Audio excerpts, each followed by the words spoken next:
ஆண்டவருடைய நாம மகிமைப்படுவதாக. அன்பானவர்களே, இன்றைய வார்த்தைக்கு உங்கள் அன்புடன் வரவேற்கிறேன். இன்றைய தியானத்துக்காக 64வது சங்கீதம் 2வது வசனத்தை வாசிக்க கேட்போம். துன்மார்க்கர் செய்யும் இரகசிய ஆலோசனைக்கும் அக்கிரமக்காரருடைய கலகத்துக்கும் என்னை விலக்கி மறைத்தருளும். பிரச்சனை நிறைந்த நேரத்தில் தாவீது ஏறெடுத்த மிக மேன்மையான ஒரு ஜெபத்தை நாம் வாசிக்க கேட்டோம்.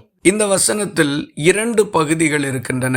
முதற் பகுதி துன்மார்க்கமான மனுஷர்கள் செய்யக்கூடிய இரகசியமான ஆலோசனைகள். 2வது பகுதி அக்கிரமக்காரர் செய்யக்கூடிய வெளிப்படையான கலகம். ஒருபுறம் தீமையான ஆலோசனைகளை இரகசியமாய் செய்கிறவர்களும், மறுபுறத்தில் மிகப்பெரிய குழப்பத்தை உண்டு பண்ணுகிறவர்களுமாகிய இரு கூட்டத்தாரையும் ஒரே நேரத்தில் எதிர்கொள்வது மிக கடினமான ஒரு காரியம். அவர்களுடைய இரகசிய திட்டங்கள் நமக்கு தெரிய வருமானால் நம்மை பாதுகாத்து கொள்ளுவதற்கு நாம் எதையாகிலும் செய்யலாம். ஆனால் தெரியாமல் இருக்கும்போது நாம் ஒன்றும் செய்ய இயலாது. இப்படிப்பட்ட கடினமான சூழ்நிலைகளிலும் தேவனுடைய பிள்ளைகள் நின்றிருக்கிறார்கள், கடந்து சென்றிருக்கின்றார்கள். கர்த்தர் அவர்களை வெற்றி சிறக்க பண்ணியிருக்கின்றார்.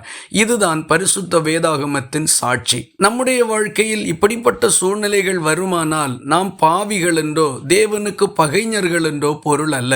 இப்படி சம்பவிக்கின்ற போது நாம் பிற மனிதர்களுக்கோ அந்த காரியங்களுக்கோ பயந்து ஓடி ஒளிந்து கொள்ள வேண்டும் என்பதும் பொருள் அல்ல.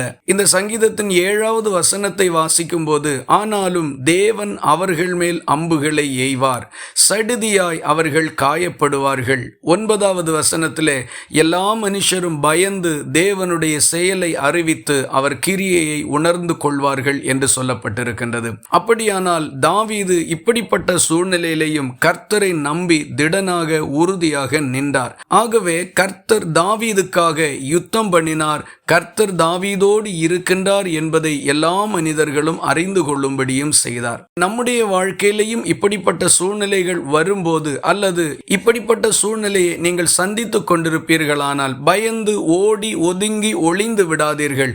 கர்த்தரை நம்பி திடனாக நெல்லுங்கள். உங்களுக்காக கர்த்தர் எழுந்தருளுவார், யுத்தம் பண்ணுவார், வெற்றி சிறக்கவும் பண்ணுவார். இந்த வார்த்தைகள் இந்த நாள் முழுவதும் உங்களுக்கு ஒரு ஆசீர்வாதமாய் இருப்பதாக. ஜெபிக்கலாமா? எங்களை நேசிக்கிற அன்பு நிறைந்த நல்ல ஆண்டவரே, நாங்கள் உம்மை நன்றியோடு துதிக்கிறோம். அந்தரங்கத்தில் தீமையான ஆலோசனைகளும் வெளியரங்கத்தில் மிகப்பெரிய குழப்பங்களை உண்டாக்கக்கூடிய மனிதர்களுக்கும் சூழ்நிலைகளுக்கும் நடுவிலும் நீர் எங்களுக்காக நிற்பீர் என்றும் வெற்றி சிறக்க பண்ணுவீர் என்றும் எங்களோடு பேசியிருக்கிறதற்காக உமக்கு ஸ்தோத்திரம். உம்மை நம்பி நின்று ஜெயிக்க பலப்படுத்தும் மனதிடனையும் தாரும்.